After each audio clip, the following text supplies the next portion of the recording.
Hello, everyone, and welcome. My name is Johnny Hadlock, the Executive Director of NAGARA, and I want to welcome you to today's webinar, Archival Advocacy at Home, Preparing and Messaging for Visiting District Congressional Offices. This webinar today is being put on by the Joint Working Group on Issues and Awareness, which is a collaborative committee comprised of representatives from the organizations whose logos you see at the top, CoSA, NAGARA, RAAC, and SAA. Today's webinar is designed to provide you as an attendee with the necessary information, tools, and messaging you'll need to have successful district congressional office visits. So we hope you enjoy the presentation. Now, before we begin, I have just two brief housekeeping items to go over. First, this webinar is being recorded, and all four of the participating host organizations will receive a copy of the recording and make it available to their members. And that way you can review the training again at a later time, or you're welcome to forward it along to your colleagues or friends who are unable to participate in the live session today. And second, we really encourage you to ask any questions that you might have. So we're going to be having a question and answer session at the end of the webinar. But at any time during the webinar that you might have a question, we invite you to enter that question into the chat box. So look somewhere in your Cisco WebEx here. There are some toggle buttons. If you push the chat button, it'll turn on your chat feature. If you click it again, it will turn it off. So make sure it's turned on so that you can participate and enter your questions there. Also, we have on the phone with us Barbara Teague, who's the Executive Director of CoSA. She'll be monitoring the chat box for your questions as well. So we'll get to those at the end, but again, feel free to enter them at any point along during this presentation. And now, with those housekeeping items out of the way, I'm excited to introduce today's webinar presenters, Sarah Kuntz and Jim Corridon. Sarah has worked at the North Carolina State Archive since 1994 and has been North Carolina State Archivist since 2012.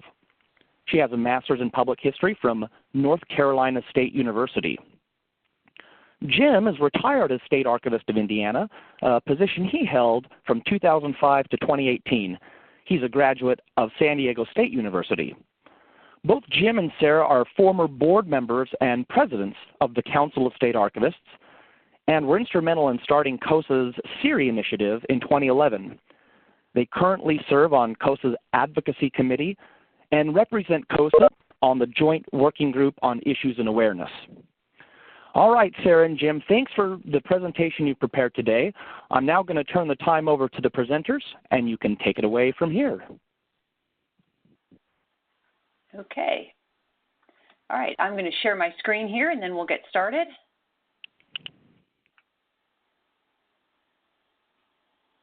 All righty, let me launch my slides. Okay. Let me begin by extending a special welcome to our webinar attendees who may be members of the State Historical Records Advisory Board and other colleagues who support archives. We do appreciate your collaboration on these advocacy efforts. And as Johnny said, today's webinar will focus on how to plan and carry out meetings in district offices of Congress. And as he mentioned at the opening, please put your questions into chat and we will be happy to get to them during the question and answer time period. So let me say thank you to all of you for participating today. As we said at the opening, this webinar is part of an ongoing programming effort from the Joint Working Group.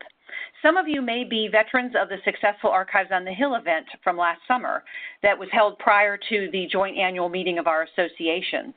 Archives on the Hill was the first opportunity for archivists working among all of our organizations to directly address archival topics and issues with key members of Congress. But we don't want Archives on the Hill to be a one-time event. Advocacy is an ongoing activity, and it isn't confined to once a year or only in Washington, D.C. So we know that some of you are veterans of advocacy efforts, and some of this will be a new venture for you. So we've designed this webinar to provide that variety of attendees with some tips and training for conducting a meeting with a local district office for members of Congress. And I want to encourage you, if you have follow-up questions after the webinar, you will see the contact information for Jim or for me. Please do not hesitate to contact us. We're happy to help. So I think it's important to begin with a summary of recent advocacy efforts to kind of lay the landscape here, what's been going on in the archival community, as well as the larger humanities community. So Archives on the Hill Day in August of 2018 had 67 archivists from more than 50 institutions meeting in nearly 50 congressional offices to discuss the importance of federal funding for archival programs. This March, as in years past, some members of our organizations participated in the large National Humanities Day, which is held every year, and that day advocates for NEH, IMLS, and NHPRC funding. And then most recently, in late March, several members of the CoSA Advocacy Committee met with staff from key congressional offices and committees. And the main messages of these most recent meetings were to support at least $10 million in funding for NHPRC, as well as full funding for the National Archives, rather than the budget cuts that were proposed by the President's budget. In addition to that, as in previous years, the President's budget called for the elimination of funding for the National Endowment of the Humanities and the Institute for Museum and Library Services. So that was an additional message that we don't want any of these programs to be zeroed out. And that an additional message that we carried was a hope for support for NHPRC reauthorization. And a brief note about reauthorization: every few years, congressional programs need to be reauthorized in statute. They can certainly be funded if they're not authorized, but they're more susceptible to being eliminated if there is no authorization with those programs. So those March 25th and 26th meetings included staff from several important committees, and we're going to cover those in a minute in more detail, but they essentially were from the House Committee on Government Oversight and Reform and the House and the Senate Financial Services and General Government subcommittees. So we were trying to hit that appropriation and the oversight end. We also had the opportunity to meet with Representative Price from North Carolina. He's a member of the House Appropriations Committee, and he's a longtime supporter of all of these grant programs, a very loud advocate for all of them. So if you are in one of these districts, and I'll list them off here in a minute, we really hope that you can amplify the messages that we delivered in March. So it's kind of you're coming behind us and saying the same thing, and that's very important. And so those offices that were contacted in March included Representative Connolly of Virginia, Representative Meadows of North Carolina, and Representative Price of North Carolina, Representative Quigley of Illinois, Representative Jordan of Ohio, Representative Cummings of Maryland. And on the Senate side, on that appropriations arena, we met with the offices from Senator Kennedy of Louisiana and Senator Coons of Delaware. So response to those meetings was very positive overall. Representative Connolly's staff and Representative Meadows' staff, who are both on the subcommittee that oversee NHPRC, expressed support for NHPRC reauthorization. And in addition to that, the big committee chair, who is Representative Cummings, and the ranking member of that big committee, Representative Jim Jordan, they also seem to support reauthorization. So as I said, those meetings were very substantive and revealed that some members, including Representative Price, fully support $10 million for NHPRC this year in funding, and then reauthorization at a higher level, hopefully up to $15 million. But as I said at the beginning, advocacy can't wait for another DC meeting day. We need to continue to make our voices heard. Members do respond to constituent support for federal programs. And markup on the budget is set to begin at the end of April and into early May. So really now is the time to contact your members and to let them know the importance of federal funding for archival programs. We're really hoping we can build on the messaging that started in Archives on the Hill, continued in that National Humanities Day this spring, and our recent meetings to push for stronger federal funding for these important grant programs, as well as the National Archives. So these are the topics we're going to cover in anticipation of district meetings. I would just make a quick note that representatives and senators maintain offices in both DC and their home state or district. Sometimes there's multiple ones for Senate offices. The DC offices tend to center on policy making and congressional duties, while those district and state offices facilitate member engagements at home and handle constituent outreach. They're often very active in their district or in their region, and they do keep in close contact with the DC office and report on constituent wants and needs. So they're a very valuable resource if you've not ever turned to them. So the next few slides are going to cover a lot about committee structure, and I'm just pointing this out here. There's a lot of detail in this, and be aware we do have a handout on committee assignments that you can refer to, and we'll provide information on a link to that. But I want to go over some of this so you can kind of get a sense of where some of the key players are. So even if you're going to see that your elected official isn't on one of these committees that we're highlighting, your visit is still very, very important. Staff will report about any visit and the topic, and they're going to forward that to their member, and the member can then make a request of the Appropriations Committee. And we know from previous advocacy visits that constituent input prior to budget markup is really very important. So on this slide, you're going to see the committee that oversees the National Archives, including the NHPRC, as well as IMLS and NEH. And I will point out that NHPRC has a little bit of a slightly different situation in that there's not just appropriations committee that oversee their funding. They also have an oversight committee, and that's that House Oversight and Government Reform Committee. So they kind of have two things. You'll see with NEH and IMLS, it's basically the appropriations side of the world that deals with their budgets. So we're going to go over, you'll see a listing of each of the members here. And again, this will be repeated in a handout, so you don't have to frantically scribble notes. This is the House Oversight and Government Reform Committee, and they have direct jurisdiction over the archives and NHPRC, as I said, and its subcommittee on government operations. That's where Representative Connolly is the chair and Mark Meadows is the ranking member. So this is the subcommittee. They would preside over a bill covering NHPRC reauthorization. So do make note if you have someone from your state on this subcommittee.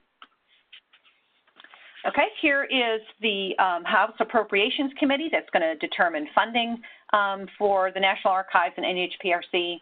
And because life can't be easy, none of these programs are in the same committee, so we'll go over all of them. And that's, again, we met with Representative Quigley's staff to discuss all these issues in March as well. Okay, so it's Labor, Health, and Human Services and Education that oversees IMLS. And here are the members that are on that House Appropriations Committee. For NEH, their subcommittee for appropriations is Interior, Environment, and Related Agencies. And here are the members from that subcommittee. Okay, flipping to the Senate. So just like the NHPRC has an oversight committee that oversees what NARA and NHPRC are doing, the Senate Homeland Security and Governmental Affairs Committee are the members that do that companion role in the Senate side. Because there's no subcommittee that deals with the National Archives and NHPRC, it would be the full committee here, listed here, that would deal with any legislation about reauthorization for NHPRC. And here's the Appropriation Committee on the Senate side that would work with the National Archives and NHPRC issues and funding. And again, that was Kennedy and Coon's staff that we met with in March. And here is the Labor, Health, Human Services, and Education Appropriations Group from the Senate. They would oversee IMLS. And here is the Senate subcommittee for the NEH funding. And again, this will all be on a handout that will be provided with your advocacy tools. Okay, let's talk a little bit about the basics of a meeting. So if you're going to go about contacting the district office and you're wondering where that might be, start by investigating the member's website. They're often going to list the district offices with direct contact information. If not, you can call the DC number or use the main email and request a meeting in a district office. And as I said, they might have multiple offices, so be sure to specify which one that you need. And if the scheduler says to you, what's the reason for the meeting, I always try to provide a succinct and direct answer, something like I might say, I want to request a meeting to discuss support for federal funding for archives and NHPRC authorization. So don't be surprised if they ask you what's the topic you want to discuss. Who might be at the meeting? District meetings usually will not include the member, and that's okay, unless the member happens to be in that office if they're on recess. Staff really are the ones who get background on the issues. They're going to investigate them, recommend positions, and votes to members. And staff really are the ones who pay attention to the details that you're going to be sharing. So they're the best place to get started in getting attention on an issue. And you may want to ask, if you're in a district meeting, who would I ask for in the DC office that handles humanities or funding for archives? So that might be a good contact you could ask of the district staff person. Now, you might want to consider, if you're scheduling a visit, do you know an archivist at your institution or in another district who may be interested in attending the meeting with you? If so, it'd be great to do a joint meeting. Those are often quite good to do if you can get that arranged. Or you can encourage fellow archivists to schedule their own meetings in a district office. Remember, you're the constituents, and you have the right to request a meeting both in DC and in the regional office. And the basic goals of the meeting are just going to be to raise your voice in support of funding for the programs, the federal programs that support archives. And be sure to thank members for any previous support of these programs if you're aware of those votes.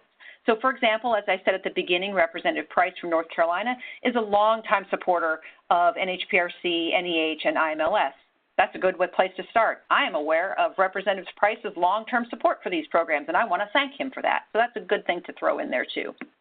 Meetings are generally going to last 10, 20 minutes. They may have some additional time to spare because they're in the district office, but just be aware for nonverbal cues that the staff may want to wrap up the meeting.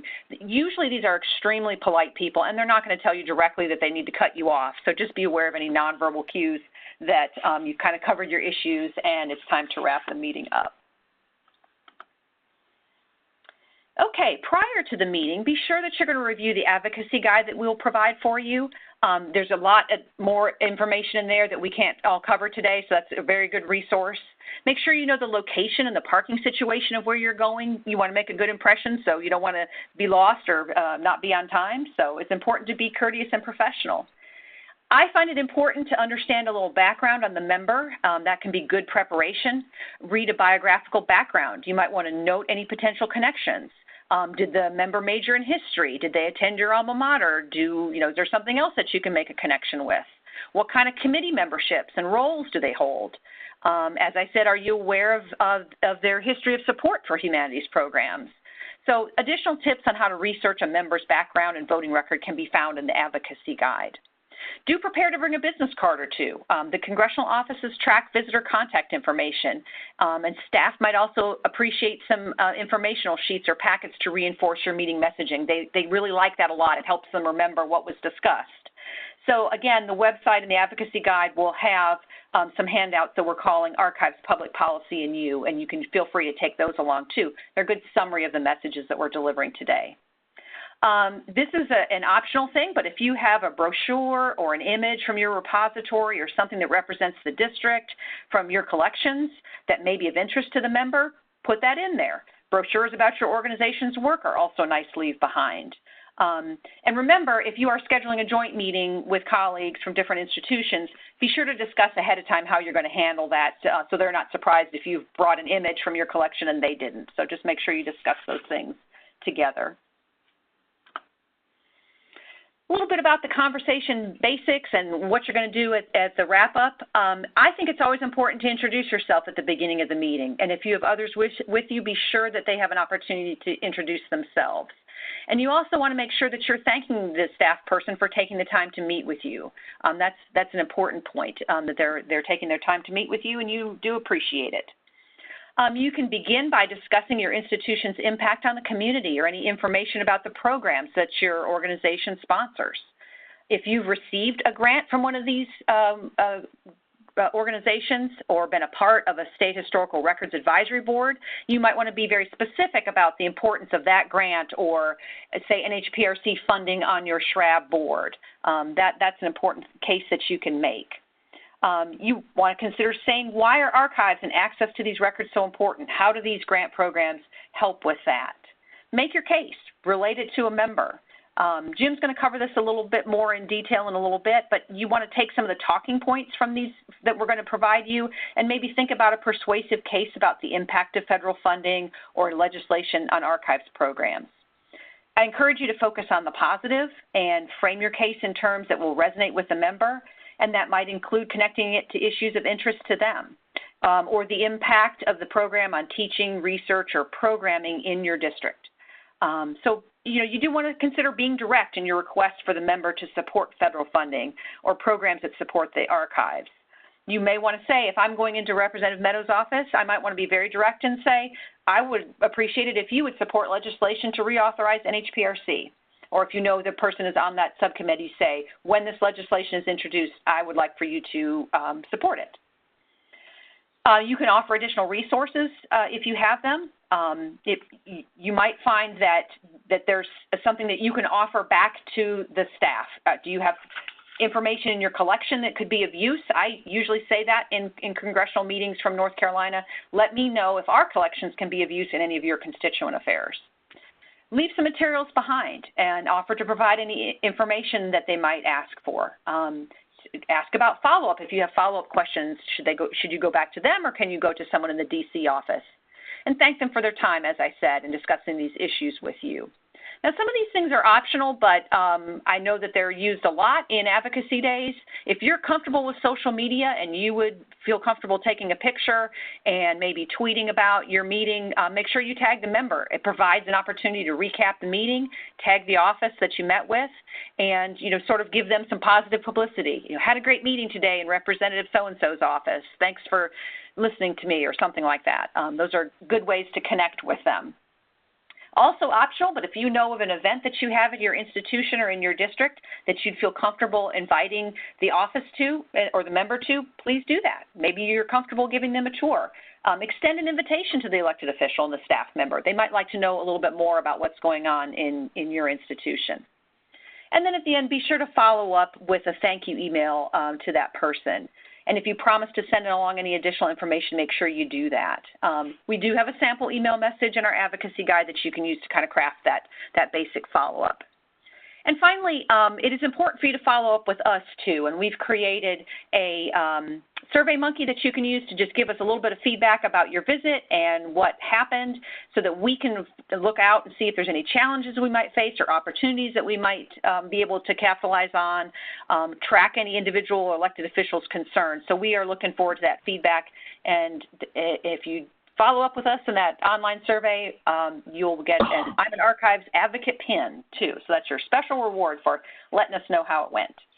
And with that, I'm going to turn it over to Jim for the rest of the presentation. Thank you, Sarah. It's a pleasure to be with all of you. And I just want to reiterate the point of us doing this today is to help all of you understand how to do a successful district congressional meeting, but also to help us with some messaging so that we can get additional funding for the archives community from the federal level, or even just sustain some federal funding for archives, as well as working for NHPRC reauthorization. So in the second half of the presentation today, we're going to talk specifically about the National Historic Publications and Records Commission's reauthorization requirements, what that means and how we can go about getting that done. And then the remaining bullet points on the slide talk about federal funding for archives and then federal funding for our sister entities. Sarah shared with you who some of the contact people are, and there's a website that we're going to provide to you that will give you access to all those names. So, if you didn't catch them all, that's fine. But ultimately, what we're hoping to have happen here is that through the joint efforts of all of our organizations, we'll be able to meet with congressional district people, send word to Washington that archives are important, that these programs are important, that reauthorization is important, and by reaching out to our colleagues, replicate that message multiple times so that Congress actually gets these things done for us. So that's the point of today's meeting, just to be clear. And let's move on to some of the specifics here.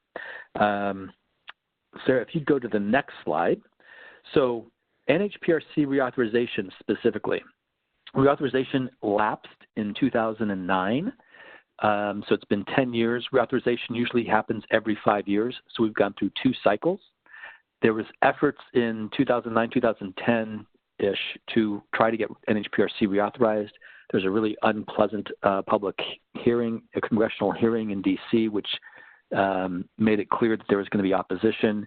And so all those efforts stopped. So it's been 10 years. We now think based on the meetings that we've had recently, that we're in a very good position to get NHPRC reauthorized. Why is that important? NHPRC in the last few years has been dumping, it's not a very good word, putting $6 million into the archives community through publications grants and specific re-grants for archives and professional development. What we will be seeking is to have that number. We're getting $6 million appropriated currently. It was originally authorized years ago at $10 million, and it was at $10 million for decades. But we're actually going to be seeking a $15 million reauthorization. And let me just explain for a second. I'm going to get into the weeds, so hold on. Reauthorization means a program is authorized to spend up to this much money. And in this case, we'll be seeking $15 million. However, the Appropriations Committee, which is a whole separate process here, is the group that actually allots the money that will be spent in any year. So they may give you 0, 5, 10, or 15 million. So we want to see the 15 million reauthorization increase, and hopefully we'll get into a minute about the budget issues, the budget side of this. So anyhow, as I was saying, we're seeking $15 million reauthorization. As Sarah and I and Barbara Teague were on the Hill meeting with Senate and Congressional staff, it's almost peculiar to them because they're used to dealing with hundreds of millions and billions of dollars, and we're asking for these small incremental amounts of money. So I don't necessarily think we'll find lots of opposition as long as we can have Congress work together to get something done, which may be our biggest challenge. The other thing that's happening with reauthorization language, the National Archives has agreed, and all of our organizations agreed, that the Council of State Archivists should be added to the commission. Right now, SAA and NAGARA are both on the commission, and the only national organization that's not part of that group from the archives community is the Council of State Archivists. So that's also been added. As Sarah mentioned, the legislation we believe will likely be introduced by Representative Connolly, the chairman of the subcommittee with direct oversight of the archives, and Representative Meadows. We're also fairly confident that Representative Jim Jordan from Ohio will be supporting the legislation. He's the ranking Republican on the big oversight committee, so not the subcommittee, but the committee itself. And we know for a fact that Elijah Cummings, the chair of the oversight committee, is supportive, and he is from Maryland. So North Carolina, Virginia, Ohio, and Maryland are all kind of critical. So if you happen to be from those states, anything you can do to help with those 4 people would be helpful to us. But everyone on that committee is helpful. And as Sarah mentioned, even if you're in Indiana, where there's nobody on any of these committees, the congressman will send notes to the other congressmen who are on those committees saying, hey, I've gotten information about this NHPRC reauthorization. I'd like to support that. And they track that stuff internally in Congress, the staff does. And so all those little chits add up, and it'll also help us push this all forward. So everyone here is really critical in this process.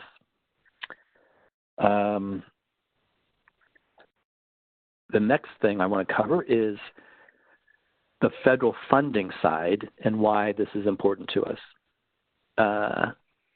So it's really important. So part of our messaging about, well, why should the federal government be providing funding to NHPRC, to IMLS, NEH to help support archives? And I would hope that we all can kind of develop a little bit of a elevator speech that talks about the significance of the archives and how it impacts people's lives, and what our role and purpose is. So access to essential evidence of our past from all across the country. And it's a foundation for creating new knowledge by taking things from the past and grouping it with things from the present or seeing long-term trends. There's so much that's hidden away in our archives. It would be great to make accessible and preserve. And so there's all those sub-points in there that would help detail why this is important. One of the most important things when we're doing messaging with congressmen, senators, and congresswomen is to make sure that you tell some anecdotes and you kind of feel them out during the meeting to get a sense of what are their interests. if they peak up when you talk about electronic records or transparency, follow up if you can with some stories about how your institution is working to do A, B, or C, or that in California, my state, quote unquote, we're doing X and Y, which has really made an impact, because that all resonates with them and it makes them think, oh, well, we need to get behind this. So a lot of that personal agenda stuff helps drive some of this. Important things for potential points of federal funding for archives. It ensures the documentation exists. It provides access to people's rights. It shows the rights that they have, and that documentation survives in all forms. The whole electronic records thing has resonated at times with some of these congressional people because they know, or once you explain it to them, they begin to understand that electronic records aren't the same as just putting something in a vault in the archives, that there's actually a requirement to make sure it's preserved long-term, and it's much more complex and difficult. And so oftentimes you're going to be dealing with young 20-year-old staffers, and so they're fairly sophisticated on electronic records, though they never really think about it. They understand electronic records better than the members themselves.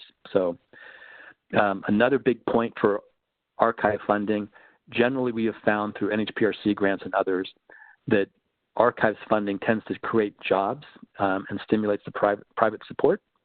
So when a grant comes into an institution, oftentimes there's people hired to get something done. It's not just necessarily the existing staff, because so many of us, as we all know, aren't staffed at high levels.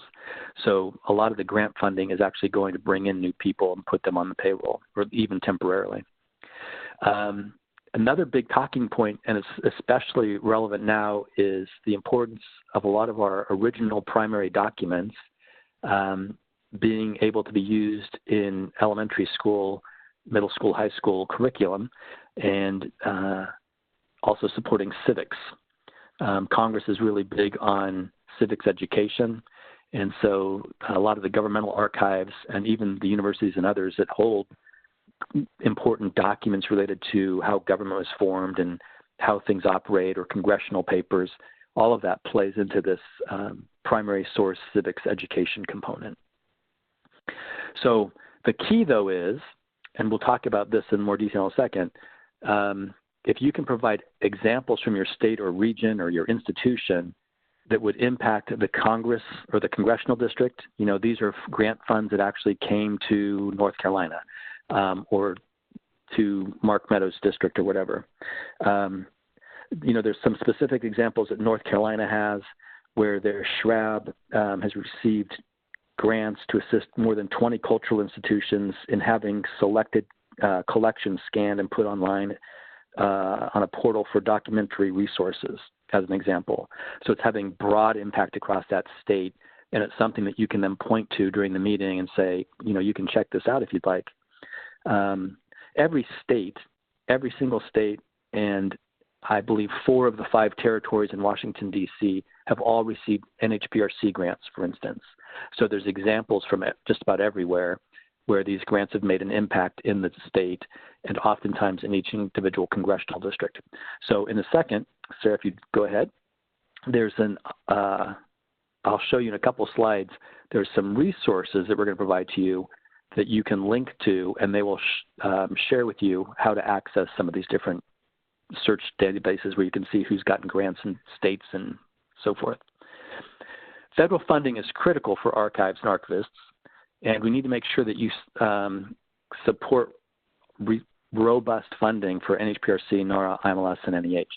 So Sarah mentioned the budget markup is beginning at the end of April, probably in about a week, and will run into about mid-May. The reason it's important for us to hit on these funding issues is so that we can make sure that, for instance, NHPRC is set for $10 million. That's the amount of money that we think we can actually get Congress to provide this year. That will be a nice big increase from the $6 million we've been at. We, again, think that when you meet with Congress, I'll show you in a second a supply and demand grant for the NHPRC grants. It's really fascinating. NARA, the National Archives, their budgets have been cut for the last at least 5 years. And so it's had a direct impact on the hours at Archives 1 and 2 at the National Archives in Washington, D.C. There are now, there's been a series of changes that have been occurring at the presidential libraries. It's affected service times and waiting for responses and staffing. NARA over the last few years has used reductions in staffs where people would be retiring or leaving to take another job and not filling those positions as a way to reduce their overall staffing. They're now at a point where they can't do that any longer. And so we really can't afford for the National Archives to be cut any deeper.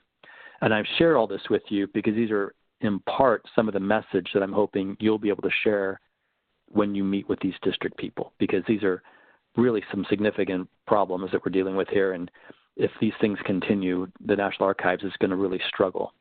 And I think one of the things we've found, having worked in advocacy for almost a decade now, if the National Archives looks bad or isn't functioning well, it impacts what happens across so many other institutions. If the National Archives is a showcase, it's going to help raise all the rest of us. So it's like, you know, we're all on one big boat. So we want to make sure that boat's floating as well as possible. Lastly, IMLS and NEH, these are the two funding amounts listed for them. The IMLS number, Institute of Museum and Library Services, represents both the museums and the library side of that. So federal grants for state libraries through LSTA are in this number. IMLS and NEH were zeroed out. As Sarah mentioned, NHPRC was zeroed out in the president's budget. So we need to mention all of those things if you can to get that money back in there. And then the National Archives is taking a 5% reduction in this year's budget. So all of those are critical pieces of the pie. So how do you find data relevant to your particular story? So as you're requesting, for instance, full funding for NHPRC at $10 million, if you look at the website listed here, and I think Barbara's may type that into the chat, so that you could possibly cut and paste it, or we'll have it also on the advocacy page. This archives.gov/NHPRC project states is a list of all of the states, and then if you click on it, it goes back, I don't even know how far, a decade or two, in grants that have been given to each state and territory. And so you can find examples so that you can tell the story of what's happened in Delaware or Montana. IMLS, same type of thing. This is where IMLS's awarded grants are listed. And so again, you can help tell that story and find things that are relevant to your, potentially even your organization. And NEH the same with their grant page. So again, this is back to NHPRC and part of the messaging. And this particular slide and the next one are also available in the packet that you can download from the advocacy website. And what this shows is NHPRC archival record grants. This particular slide is showing the number of people who've applied in the last 5 years and the number of awards. So the tall dark bar is the number of applications that were submitted. So you can see in 2014 it was about 70. And then the number of actual grants that were issued in 2014 under this category was 20. And things have gotten even more competitive. In 2017 and 2018, you can see we're around 100 applications and still about 20 awards. The other thing that's interesting to note is that the NHPRC staff has said publicly, so no one will get in trouble for for sharing this, there are just as many or more grants worthy of funding that aren't funded as they're able to fund each year. So if grant funding was doubled, it still wouldn't supply the demand necessary to fund all the grants that are sitting out there seeking support. So when Sarah and I shared these slides, they weren't slides, but these handouts with the Senate staff for appropriations, they were really surprised at this, and it made an impact. So I think if you bring these to district meetings, you'll see the same thing. And then the next slide shows the archival record grants based on dollars instead of applications, which even makes it look worse, and it probably is worse. So you can see that as we get into 2017 and 2018, the amount of money available for actually being spent on these awards is not nearly enough to offset the demand that's out there. So all this kind of material is really helpful, and again, it's on the website for you to look at. So it will be very helpful, I think, in you making your case when you're in these district offices. The following materials are available at, and check that out, please. This is this SAA's website, and then it's under advocacy/advocacy guide. So there's the advocacy guide piece. Also out there in that same area is handouts. So the NHPRC supply and demand graphs that I just showed. There's two statements, one on federal funding for archives and another on support for the National Archives and NHPRC. Here's the link to the SurveyMonkey post-district meeting recap. That's a mouthful. This evaluation form basically is our way of seeing if we need to do any follow-up after you've made a district meeting. If there's a question that comes up and you don't know the answer, if you'll fill this in or when you fill this in, we'll review those and make sure that we can get an answer to you or directly to the district if that's what you prefer. Each time one of these is filled out, you'll receive that beautiful I am an archives advocate pin shown on the right of the screen. We really want to make sure that you're able to help us do these district visits, and we want to show you our appreciation by sending that small token of our thanks. Lastly, there's online resources for biographical research. So the list of relevant subcommittees, you saw the lists that Sarah went through of each of the different committees and subcommittees. And so all of those are on this website as well. What we would suggest is before you go in, and I think Sarah mentioned this, just, you might want to do a quick Google search of the member, go to his congressional or senatorial, his or her congressional or senatorial website, look to see if, what all they are interested in, what legislation they've introduced. You might even do a WikiLeaks, oh my goodness, Wikipedia search and see if there's additional information that might help you in preparation for the meeting so that you can hit some of those interests that the member may have.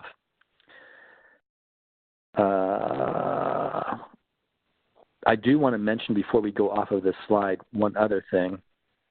So as we're doing this, at this point, if all of us are working together, all the organizations, and we have people from across the United States meeting with congressional district offices to push this agenda, I really think there's a very strong likelihood that we can get NHPRC reauthorized in 2019, that we can get funding at $10 million for NHPRC in 2019, that we can restore at least some of, perhaps not the number we have here, but some of the money to the National Archives.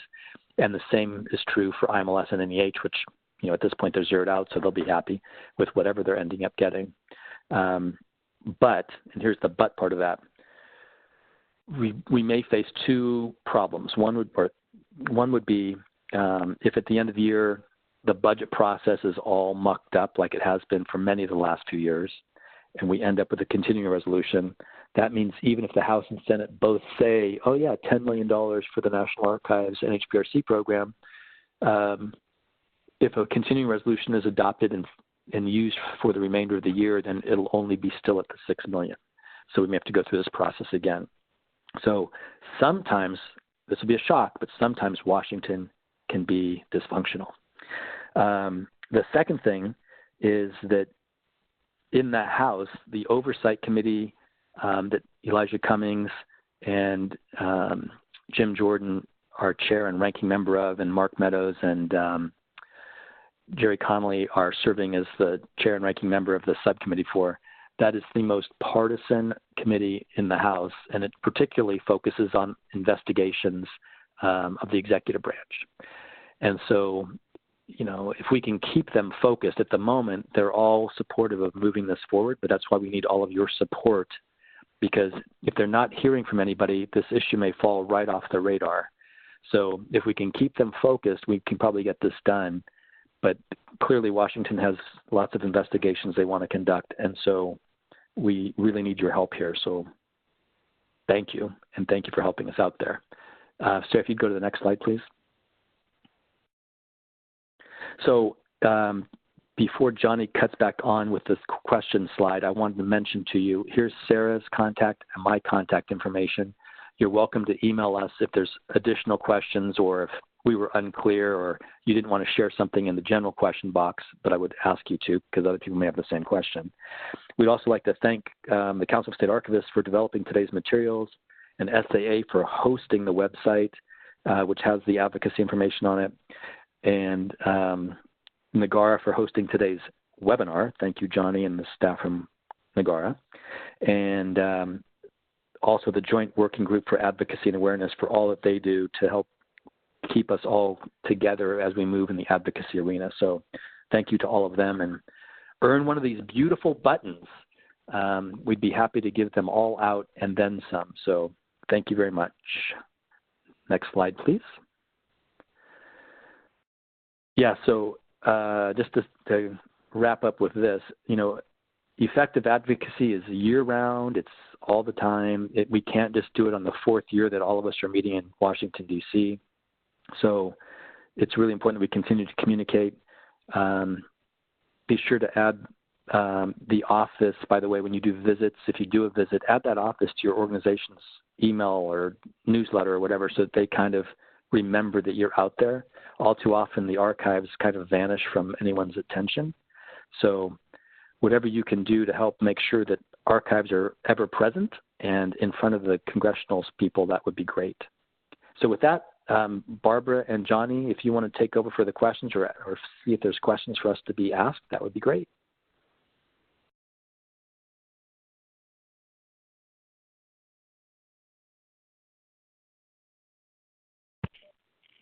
Thank you again, Sarah and Jim, for your presentation. Great information there, and I hope everyone who's participated in the webinar found value in the presentation. We'll now go to our question and answer session. And during the course of the webinar, I only saw 2 questions come through the chat box. So again, if you have a question you'd like to ask our presenters, please use that chat feature that's available to you. And then one other important thing, make sure that the Send To drop-down menu shows all panelists. So I'm not the only one seeing it, but also Barbara, Jim, and Sarah. And with that said, let's start with the first question. Sarah, you suggested that right now is the optimal time to talk about budgeting. And this is during your first part of the presentation. And arranging an in-person special appointment will take time. So the question is, what's the time window? And would it be better at this point to make a phone call? That's a great question. I don't think a phone call would hurt or an email would hurt as a preliminary, but I would also say that budget markup isn't going to be done in a couple of days. So what we found when we were there in March is that both the Senate and the House side reflected that they would be starting in the range of end of April, early May. So that's when they should be starting that work. So advocacy, I think now anytime for the next month is great, and even after that as well. So I don't think it's going to be, say, they're going to start on one day and then finish up. But we do know from our previous visits that as they're heading into that time period where the committees are really hashing out numbers, if they're hearing from constituents, as Jim said, they do make note of that with the appropriations staff and let them know that. So I don't think into May is too late at all. And question number 2, do we expect the reauthorization legislation to be introduced as part of this budget cycle? And how will we know if it has been? And are we so confident that this will happen that we should be saying to our respective representatives, hey, Representative Meadows and et cetera are working on this? So we're fairly confident it's going to be introduced. We've gotten very good signals from across that committee. So we're fairly confident, I'd say 90% confident it'll get introduced. The challenge is if we can just keep everybody working together. It was very important to the committee staff and the committee members on both sides that it be a bipartisan bill. And so, you know, that could be potentially our biggest challenge. Once the committee or once the bill is introduced, we plan to share with all of the people on the webinar today. Then we'll post it across all of the listservs for the different organizations, the bill number and the actual author and co-sponsors. So you should be seeing that. We expect that to happen maybe within the next 30 days. The question about will it be part of the budget process? No. It's going to be its own bill. It'll probably get attached into something else, but it won't be part of it would be very unlikely to be part of the appropriations process. It's a separate process. And so far, those are the only two questions that have come through the chat feature, but I understand that Barbara may have a question. Is that correct, Barbara? Yes, I do have a question. One of the things that we didn't really talk about is that there's some don't do's when you go to the congressional offices. Jim and Sarah, do you want to talk about any of those? It's sort of like, you want to be prepared with your numbers and your figures in your handout so that you're not really fumbling, but then there are a couple of other things that we want to make sure that we don't do when we go to congressional offices. I think we kind of covered some of them in the positive way to do it. You don't want to be negative. I don't think you want to be scolding about anything. I don't think you want to stray into hot topics, and if they're not germane to what you're talking about. I do think you want to be prepared for maybe some questions. Some people say are very strong fiscal conservatives, and they might say, well, if you want me to support this, what would you suggest cutting? I don't think you want to get into an argument with someone about the ins and outs of the budget, so you might prefer to kind of keep it positive and say, well, I'm not versed in all the other areas of the budget, but I would, and I do find value in these programs, and that's why I'm asking for support on them. I don't know if that helps, and Jim, you might have some others to add. No, I think that covers. Was there more that you wanted us to touch on, Barbara? One thing we didn't really talk about is that we do want to leave handouts behind. So the handouts that we have linked on the SAA Advocacy Guide page, if you can print those out and take those with you, you may have a folder from your institution or something that you want to talk about too, that you could enclose those in with your business card. But it's important to have the leave behinds, and then you can also copy those to your to your own computer, and then that's a good way to follow up after the meeting, because you can say, I left these handouts with you, but I'm sending them to you in electronic form, and I just wanted to thank you for the meeting, and, that gives you a way to sort of saturate the congressional staff person that you're meeting with. And Barbara, that is a very good point about the follow-up piece as well, which is, a week, a couple of days or a week later, it's always helpful to send a follow-up so that they know that you just didn't go in there and aren't going to ever bother them again, that there's actually an interest and you would like them to take action. The other thing about those handouts is that sometimes those actually get forwarded on to the congressperson or senator. And so it can be very helpful if you have that material to leave, as well as your business card, so that if there's any follow-up that needs to happen, they have a way to contact you.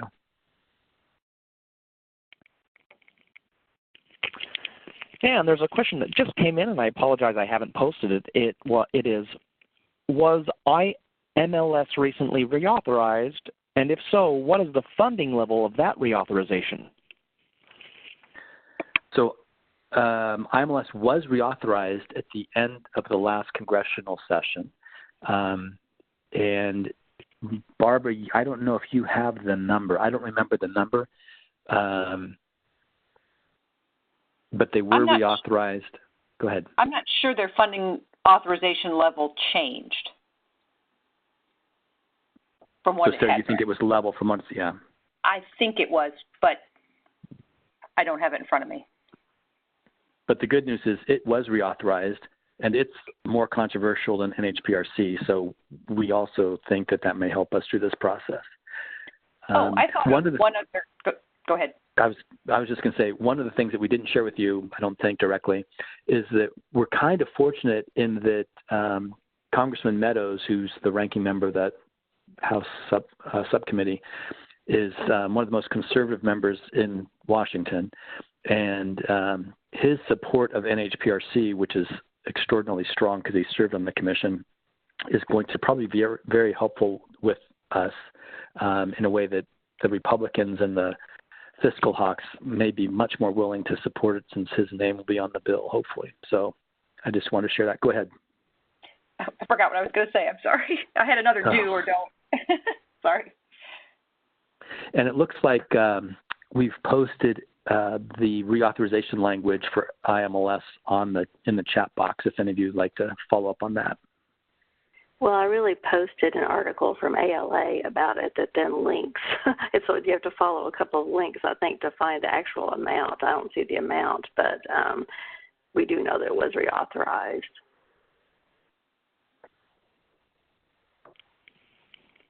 And as a reminder to all the attendees, I received a question, when will the recording be available?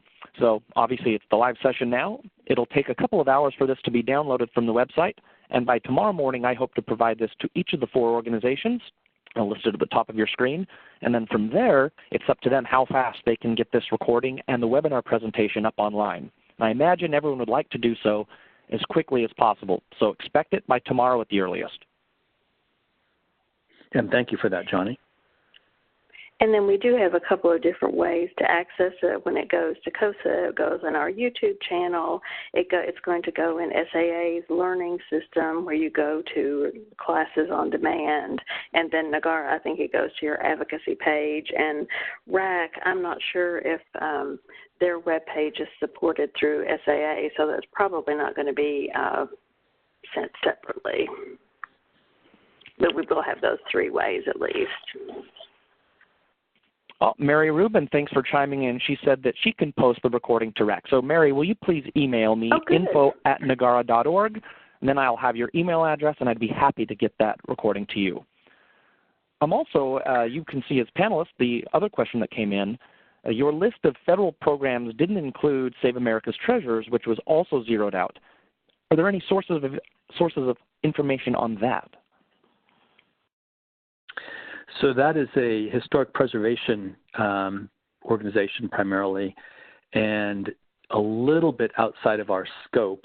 The National Heritage Trust probably has information about that, and the federal or the state SHPO offices, the State Historic Preservation Officers, their national organization likely also has information that would be available to you. We don't have it's outside of our knowledge areas, probably the best way I could say it, unless you, Sarah, have information. No, I don't. And I don't know if there was anything with the National Humanities Alliance, if they had anything on that as part of their advocacy day. No, Mary, it wasn't part of NHA, but I think the SHPO idea is contacting the State Historic Preservation Officers is a good idea. And Mary, if you email me, I'll be happy to do a little investigating for you and see if we can find a database that shows the grants that they provided. And my email is in the presentation here, so you're welcome to do that. And I did think of my one last sort of do-don't. Don't assume that the staffer is going to be really versed in all of these programs. So you may need to, at the beginning, make sure you say what the acronym stands for and a little bit about the program. It's also helpful to say with NHPRC that it is the grant arm of the National Archives, so they can kind of place it in the federal government. They might be more familiar, say, that NEH is a standalone federal granting program, but that NHPRC lives within another department. So I always try to remember and step back because I'm very bad, which you probably heard that at the beginning, of just throwing out acronyms and assuming that everybody knows what that means. So you might want to make sure and check with a staff member about their familiarity with these programs as you're getting started talking. Lovely. Is there any other questions? I haven't seen any come through. Barbara, Jim, or Sarah, anything else you'd like to say to our attendees today? We just thank all of you for supporting archives, and we ask that you help us out to get these things over the hump here and make a difference for archives. This could be a tremendous opportunity. I mean, it's taken us 9 years to get Congress into a position to support some of these programs. So whatever you can do to help would be great. I hope you enjoy doing district meetings, and let us know how they go. And best wishes to everybody in helping us make this momentous day help move the archives community forward. Indeed. Thanks, everyone, for joining us today. Best of luck in your preparations for your Congressional District Office visits. And if you have any questions, feel free to email any of our organizations. We'd be happy to get you in touch with more information, more resources, so that we can make sure that we're advocating strongly and appropriately for our profession. That's it for me. Thanks again for joining. Have a lovely day, everyone.